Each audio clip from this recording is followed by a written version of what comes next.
నమస్తే. ఇన్నాళ్ళు నన్ను సపోర్ట్ చేస్తూ, ఎంకరేజ్ చేస్తూ మీ ప్రేమని నాకు అందిస్తున్న ప్రతి ఒక్కరికి కృతజ్ఞతలు. అలాగే ఈ వీడియో కూడా ఖచ్చితంగా మీకు ఉపయోగపడుతుంది. లైక్, షేర్ అండ్ సబ్స్క్రైబ్ చేసి మీ సపోర్ట్‌ని నాకు అందించండి. అలాగే ఈ వీడియో పట్ల మీకున్న అభిప్రాయాన్ని కామెంట్ సెక్షన్‌లో కామెంట్ చేసి తెలియజేయండి. ఇప్పుడు వీడియోని చూద్దాం. నమస్తే, వెల్కమ్ టు అవర్ ఛానల్. నేను పద్మిని. ప్రస్తుతంతో పాటు ప్రముఖ ఆధ్యాత్మికవేత్త, ఆస్ట్రోన్యూమరాలజిస్ట్, ఎనర్జీ వాస్తు స్పెషలిస్ట్, శ్రీ విద్య ఉపాసకులు శ్రీమతి జయప్రద గారు మనతో పాటు ఉన్నారు. మాట్లాడదాం. నమస్కారం అండి. నమస్తే అమ్మ. శ్రీమాత్రి నమః. ఒక అద్భుతమైన కాన్సెప్ట్ తో ఏ నక్షత్రాల వాళ్ళు ఈ కెరియర్ ఎప్పుడు సెట్ అవుతుంది, వివాహం ఏ సమయంలో చేసుకోవచ్చు, దశల వారీగా చెప్తున్నారు చాలా బ్యూటిఫుల్ గా. ఇక ఆల్రెడీ అశ్విని నక్షత్రం గురించి మాట్లాడుకున్నాం. భరణి నక్షత్ర జాతకులు అమ్మ బాబాయ్ పుట్టటమే శుక్ర మహాదశలో పుడతారు. మరి చెప్పండి, భరణి నక్షత్ర జాతకులకి ఏ దశ ఖచ్చితంగా కలిసి వచ్చేటటువంటి పరిస్థితి ఉంటుంది, ఏ దశలో వాళ్ళ కెరియర్ సెట్ అవుతుంది, ఏ దశలో పెళ్లి చేసుకుంటే బాగుంటుంది ఇత్యాది విషయాలు, అలాగే పరిహారాలు, వాళ్ళు పాటించాల్సిన నియమాలు, ఇవన్నీ ఒక్కసారి మీ ద్వారా. తప్పకుండా నాన్న. భరణి నక్షత్రం అనగానే ఏంటంటే భరణి నక్షత్రంకి అధిదేవత యముడు. సో అందుకంటే ధర్మంగా ఉండడానికి ఫస్ట్ ప్రయారిటీ. సో శుక్ర మహాదశతో వీళ్ళు పుట్టడం, శుక్రుడు అధిపతి ఉండడం వల్ల శుక్రుడు ఒక కళలన్నీ వీళ్ళకి అంటే కొంచెం మాయ చేయడం కానీ, మెత్తగా మాట్లాడడం కానీ, కొంచెం ఏవైనా భరణి నక్షత్రానికి శుక్రుడు అధిపతి ఉండడం వల్ల ఏంటంటే జనరల్ గా శుక్రాచార్యుల వారిది ఏంటంటే ఆయన ఎలాగైనా సాధించుకునే తత్వాన్ని నేర్పిస్తాడు మనుషులకి. సో అందుకని దైత్య గురువు ఆయన. సో ఎందుకంటే రాక్షసులకి ఏంటంటే సాధించుకోవడం ఎలాగో చెప్పారు తప్ప అది ధర్మంగా వెళ్ళాలి, న్యాయంగా వెళ్ళాలని ఉండదు. సో భరణి నక్షత్రం వాళ్ళు తెలియట్లు అలాగే ఉంటాయి. వీళ్ళు అన్ని స్కిల్స్ బాగుంటాయి. కాకపోతే యముడు వీళ్ళకి అధిపతిగా ఉండడం వల్ల కొన్ని విషయాలు ఆయన అంగీకరించక ఇవ్వడం మానేస్తుంటాడు.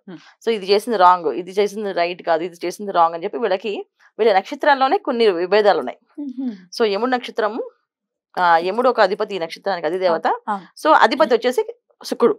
సో వీళ్ళిద్దరు కూడా యాంటీ కాంబినేషన్స్ అంటామంట. సో అందుకని భరణి వాళ్ళకి వివాహం అనేది చాలా ముఖ్యమైన కార్యక్రమం. సో వాళ్ళు తొందరగా వివాహం చేసుకోలేదంటే వివాహం అవ్వకుండా ఉండే వాళ్ళు కూడా భరణి నక్షత్రం వాళ్ళే. త్వరగా అంటే ఎప్పుడు చేసుకోవాల్సి ఉంటుంది? ఖచ్చితంగా చెప్తాను. సో మెయిన్ చిన్నప్పటి నుంచి వీళ్ళకి తెలివితేటలు బాగుంటాయి, ఎడ్యుకేషన్ బాగుంటుంది. అంటే చిన్నపిల్లలు ఎవరైనా భరణి నక్షత్రం వాళ్ళు ఉంటే తల్లిదండ్రులకి కొంచెం ఇంట్రెస్ట్ ఉంటుంది, అందుకే చెప్తున్నా. సో భరణి నక్షత్రం పుట్టడం అంటే ఏంటంటే అదృష్టవంతుల కింద లెక్క వాళ్ళు. సో తల్లిదండ్రులకి యోగా కలిసి వస్తాయి. చిన్న పిల్లాడు ఏం యోగం ఉంటుంది దానికి, ఆ యోగాన్ని ఎవరికి వస్తాయి? అబ్బాయి అనుభవించాలన్నా, అమ్మాయి అనుభవించాలన్నా తల్లిదండ్రులకి సొంత ఇల్లు కట్టుకోవడం కానీ, కారు కొనుక్కోవడం కానీ, లేకపోతే బ్యాంక్ బ్యాలెన్స్ నిలబడడం కానీ, ల్యాండ్స్ నిలబడడం కానీ, చాలా మంది ల్యాండ్స్ నిలబడుకుని వెళ్ళిపోతూ ఉంటాయి. సో వీళ్ళ పుట్టినతో ఆ ల్యాండ్స్ నిలబడడం కానీ, అయితే వ్యాపార అభివృద్ధి అవ్వడం కానీ, దినదిన అభివృద్ధి అవ్వడం కానీ, ఇలాంటివన్నీ కూడా తల్లిదండ్రులు జరుగుతాయి. ఈ భరణి నక్షత్ర జాతకులకి తల్లిదండ్రులకి అన్ని యోగాలు వస్తుంటాయి. సో అంటే వీళ్ళు అనుభవించాలంటే వాళ్ళకి యోగాలు ఉంటాయి కదా, వీళ్ళకి మంచిగా బెడ్, వాళ్ళకి మంచి కావాల్సిన ఇవ్వాలంటే భరణి నక్షత్రం ధరణిని వెళ్తుంది అనే సామెత కూడా ఉంది. ఖచ్చితంగా డెఫినెట్లీ వీళ్ళకి అవన్నీ ఏర్పడతాయి. సో అయితే వీళ్ళ జాతకంలో నక్షత్ర ఎలా ఉన్నప్పటికీ పక్కన పెడితే నక్షత్ర ప్రకారం ఏంటంటే ఎడ్యుకేషన్ చాలా బాగుంటుంది, బాగా చదువుతారు, మంచి తెలివైన వాళ్ళు, ఏ విషయమైనా సమయస్ఫూర్తితో మాట్లాడే వ్యవహారం ఉన్నవాళ్ళు, ఒక విషయాన్ని కంఠస్థంగా మాట్లాడే శక్తి ఉన్నవాళ్ళు, ఆ విషయాన్ని ఎనాలిసిస్ చేయమంటే దాన్ని ఎనాలిసిస్ చేసి ఇది ఇలా కాదు ఇలాగని వాదించే శక్తి ఉన్నవాళ్ళు ఈ భరణి నక్షత్రం వాళ్ళు. వీళ్ళతో మనం ఏదైనా గెలవాలి అంటే నమస్కారం పెట్టి వచ్చేయడం తప్ప మాటతో మాట గెలవలేము. అంత స్ట్రాంగ్ ఉన్న మైండ్ సెట్ ఉన్న వీళ్ళు. అంటే మెమరీ పవర్ చాలా ఎక్కువగా ఉంటుంది వాళ్ళకి. అసలు ఆ మెమరీ పవర్ కి నా హ్యాట్స్ ఆఫ్ చెప్పాల్సిందే. ప్రతి ఒక చిన్న విషయాన్ని కూడా మైండ్ లో పెట్టుకుని ప్రతిదీ అడుగుతారు పాయింట్. సో జాతకం బాగుంటే అది లాభానికి తీసుకెళ్తుంది, జాతకం బాగాలేకపోతే ఒక మూర్ఖుడిగా కూడా ఉంచేస్తుంది మనుషుల్ని. అమ్మో ఇప్పుడు వారితో వాదించామంటే మన బుర్ర తినేస్తారు, మన మైండ్ తినేస్తారు అనే తత్వంగా వెళ్ళిపోతుంది. ఇది భరణి నక్షత్ర జాతకులకి. సో 20 ఏళ్ళు శుక్ర మహాదశ, తర్వాత వచ్చేది 7 ఏళ్ళు రవి మహాదశ. సో రవి ఖచ్చితంగా యోగిస్తారు. అంటే మేషంలో రవి వచ్చే స్థానం కనుక మేషరాశి వాళ్ళకి, భరణి నక్షత్రం మేషరాశిలో 4 పాదాలు కనుక మేషరాశి వాళ్ళకి రవి దశ యోగం బ్రహ్మాండమైన యోగాన్ని ఇస్తారు. రవి మహాదశ సో 6 ఏళ్ళు. సో ఈ 6 ఇయర్స్ వీళ్ళకి లైఫ్ కొంచెం బ్రహ్మాండంగా సాగే అవకాశం. అంటే కెరియర్ వైజ్ గా అంటే శుక్ర మహాదశ 4 పాదం పుట్టిన వాళ్ళకి రవిదశ చిన్నప్పుడు వెళ్ళిపోతుంది. సో ర్యాంక్స్ రావడం కానీ, ఫస్ట్ క్లాస్ పాస్ అవ్వడం కానీ, కొన్ని డిగ్రీస్ చేయడం కానీ ఈజీగా ఉంటుంది వాళ్ళకి. చంద్రుడు ఎక్కడున్నాడు, ఇది వీళ్ళకి మెయిన్ జాతకం. సో చంద్రుడు బాగుంటే మంచి యోగాలు, సంపాదించాలు, జాబ్స్ అన్ని సెటిల్మెంట్ ఉంటుంది. చంద్రుడు బాగాలేకపోతే ఇబ్బంది పడే అవకాశం ఉంటుంది. చంద్రుడు మేషంలోనే ఉంటాడు, మేషంలో చంద్రుడు ఉంటాడు. కానీ లగ్నం ఏది వీళ్ళది, లగ్నం బట్టి చంద్రుడు మనకి ఏ కారకుడు ఏ భావాధిపతి అయితే దాన్ని బట్టి మనకి చంద్రుడు. సో 10 ఏళ్ళు చంద్రుడు తర్వాత వచ్చేది సో మేజర్ రోల్ చంద్రుడు ప్లే చేస్తాడు. చంద్రుడు ప్లే చేస్తాడు కదా భరణి వాళ్ళకి. రైట్. అంటే ఒక మంచి ఏజ్ లోకి 20 నుంచి అనుకుందాం సుమారుగా, అంతే 20 నుంచి 30 ఇయర్స్ వరకు చంద్రుడు ఉంటాడు. ఎట్లా ఉంటుంది ఈ 10 ఇయర్స్? ఈ 10 ఇయర్స్ చంద్రుడు ఏ స్థానంలో బట్టి దాన్ని బట్టి. ఇప్పుడు చంద్రుడు మేషంలో ఫస్ట్ వీళ్ళకి ఉన్నారు అంటే లగ్నం ఏమైంది, సో తృతీయ లగ్నం చంద్రుడు ఖచ్చితంగా వీళ్ళకి ఇబ్బంది పెట్టే అవకాశం ఉంటుంది. సో అనుమానాస్పదం, అనుమానాలు ఎక్కువగా పెరగడం, ప్రతి విషయాన్ని చేసింది రైట్ ఓ రాంగ్ 10 సార్లు చెక్ చేసుకోవడం, చెప్పింది నమ్మకపోవడం, ఇవన్నీ జరుగుతాయి. జనరల్ గా అదే జరుగుతాయి. సో ఈ 10 ఇయర్స్ ఎలా ఉంటుందండి? 10 ఇయర్స్ చంద్రుడు ఏ స్థానాన్ని బట్టి దాన్ని బట్టి జరుగుతుంది. ఇందులో మనం ఆల్రెడీ ఇంత ముందు రాశిలో చెప్పుకున్నాం, అశ్విని గురించి చెప్పుకున్నాం కదా, అలాగే చంద్రుడు ఏ స్థానం బట్టి ఆ కారకత్వం బట్టి ఉంటుంది. సో తర్వాత వీళ్ళకి వచ్చి కుజ మహాదశ. తర్వాత కుజ మహాదశలో వీళ్ళకి యోగ కాలం. సో వివాహం చేసుకోవాలంటే, ఎందుకంటే భరణి 4వ పాదం అయితే గనక ఈ కుజమహాదశ వచ్చినప్పటికి ఈ చంద్రమహాదశ ఇంకా కుజమహాదశలో వివాహం చేసుకోవాలి. ఇంకా చేసుకోలేదు అని అంటే ఇక రాహుమహాదశ కష్టం.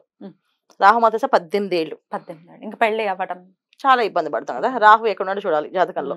సో జనరల్ గా మేషానికి రాహు అంత ఫేవర్ కాదు. ఒకవేళ ఎక్కడున్నాడో మంచి స్థానంలో ఉండుంటే అప్పుడు వాళ్ళకి వివాహం అయ్యే అవకాశం ఉంటుంది. కానీ అప్పటికి ఎంత ఏజ్ వచ్చింది మనకి ఇక్కడ? 20 ఇయర్స్. 20 ఇయర్స్ పోనీ రెండో పాదం అనుకున్నా కూడా 15 ఇయర్స్ పోయింది. 10 ఇయర్స్ పోతుందా? 10 ఇయర్స్ పోతుంది. థర్డ్ పాదం 4వ పాదం అన్నప్పుడు 4.5 ఏళ్ళు 5 ఏళ్ళు ఉంటుంది. 5 ఏళ్ళు అంటే ప్రతి ఒక్క డిగ్రీకి తీసేస్తాం కదా ఇయర్స్ కింద లెక్క పెట్టి తీసేసినప్పుడు 4-5 ఇయర్స్ అంటే 20 ఇయర్స్ కి వీళ్ళకి శుక్ర మహాదశ అయిపోవడం, అది 20 ఇయర్స్ శుక్రుడు అయిపోయి చంద్రుడు రవి అయిపోయి చంద్రుడు కూడా అయిపోవచ్చు. 4వ పాదం వాళ్ళకి. 1వ పాదం వాళ్ళకైతే బ్రహ్మాండంగా అన్ని లాభాల్లో వివాహమై వివాహమై సంతానం కలిగి సంతాన అభివృద్ధిలోకి వచ్చే అవకాశం వచ్చేస్తుంది. సో ఒకసారి క్లియర్ గా చెప్దామండి, భరణి నక్షత్రం 1వ పాదం వాళ్ళైతే చంద్ర మహర్దశలో పెళ్లి చేసుకోవటం మంచిదేనా? 100% రవి మహర్దశ చేసుకోవాలి. రవి మహర్దశలో చేసుకోవాలి. అయితే 27 ఏళ్ల లోపు పెళ్ళైపోవాలి. అంతే, ఆడవాళ్ళకైనా మగవాళ్ళకైనా. అంతే. ఆడవాళ్ళకైతే శుక్ర మహర్దశ ఎప్పుడు చెప్పేది అదే 20 ఏళ్ళ లోపే పెళ్ళైపోవాలి. 20 ఏళ్ళకి. ఓకే. 2వ పాదం వాళ్ళైతే ఎప్పుడు పెళ్లి చేసుకోవచ్చు? 2వ పాదం ఒకవేళ అయితే వాళ్ళకి ఖచ్చితంగా 26 నుంచి 27 లోపు చేసుకోవాలి. 26 నుంచి 27 లోపు ఆడపిల్లలు అయితే 20 లోపే చేసుకోవాలి. మగ అబ్బాయిలు పిల్లలు అయితే 26 ఏళ్ళ నుంచి 27 ఏళ్ళు. అంటే వాళ్ళ వయసు లెక్కేసుకుందాం. ఇప్పుడు పాపం వాళ్ళకి ఏం తెలియదు కదా ఎన్నో పాదలు ఉందో అని.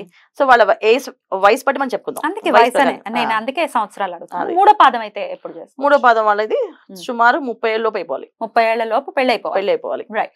ఇక 4వ పాదం వాళ్ళైతే 30 ఏళ్ళు. వీళ్ళకి 30 దాటితే ఈ మేషరాశిలో భరణి నక్షత్రం వాళ్ళకి వివాహం అనేది ఆలస్యం. కెరియర్ చెప్పండి. కెరియర్ విషయంలోకి వస్తే బాగుంటుంది.